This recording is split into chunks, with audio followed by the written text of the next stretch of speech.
Bhagavad Gita, Chapter 1, Verse 15. Panchajanya Hrishikesho Devadatta Dhananjaya.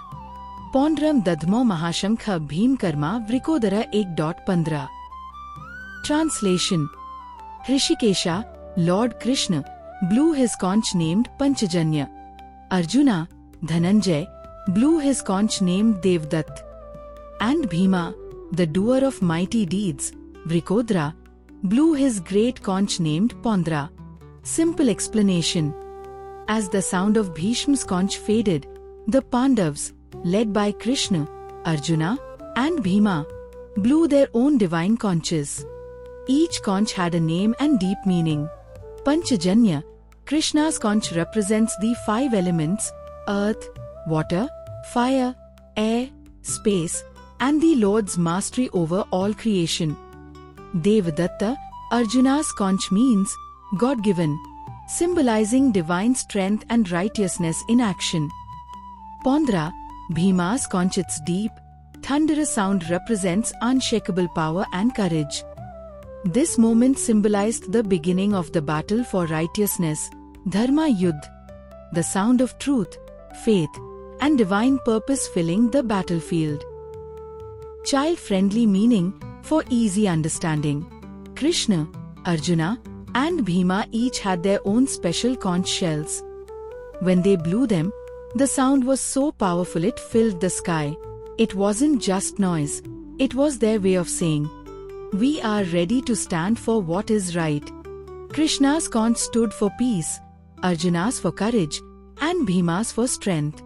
It teaches us that when we are guided by goodness and truth, our voice becomes powerful too, just like their conches. Spiritual significance. Every conch in this verse has symbolic meaning beyond the battlefield. Krishna's Panchajanya, the sound of divine creation and consciousness. It purifies the mind and awakens the soul. Arjuna's Devadatta, the reminder that our abilities come from the divine, we must use them in service of truth. Bhima's Paundra, the sound of fearless determination, the strength that arises when you fight for justice and protect the good. When they blew their conches together, it was the union of divine will, human effort, and spiritual strength, the harmony of wisdom, courage, and power. It also represents the 3 aspects of a balanced human being.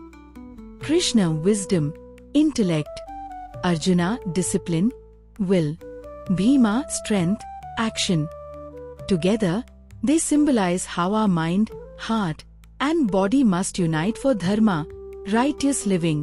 Philosophical insight. Philosophically, this verse shows that the true battle is within us. Each of us must awaken our inner conch, our higher awareness, to overcome ignorance, laziness, and fear. The sound of the conch is like the vibration of Om, which awakens consciousness and reminds us of our divine purpose. Krishna's presence as Hrishikesha, the Lord of the senses, teaches that only when God controls our senses, life moves toward peace and victory. So, the message is simple but profound. When your thoughts, emotions, and actions are guided by divine wisdom, you become unstoppable in your path of truth. Summary thought. The divine conches of Krishna, Arjuna, and Bhima were not just instruments. They were the voices of the soul calling out to awaken righteousness, courage, and divine strength.